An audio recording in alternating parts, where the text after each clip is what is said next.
But the data that we looked at only tells 50% of the story. It tells half of the story.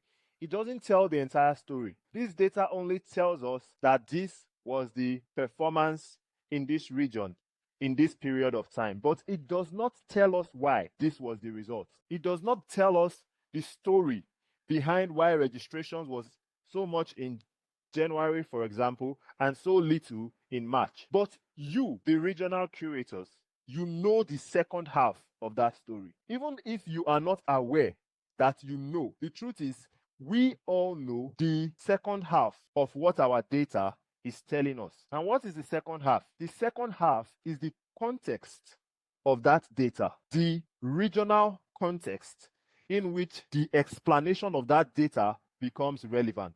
For example, if maybe I look at Senegal or Cameroon and I see a spike in registration in January 2024, for instance, or I see a spike in investment, I might say, wow, this is beautiful.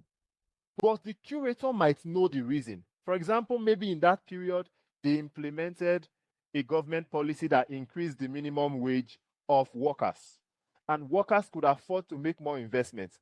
So while I only see the data, the regional curator knows the reason why that data had a spike during that period. So you are absolutely relevant to the understanding and interpretation of your regional data. We cannot understand this data with the exclusion of the people supervising these regions.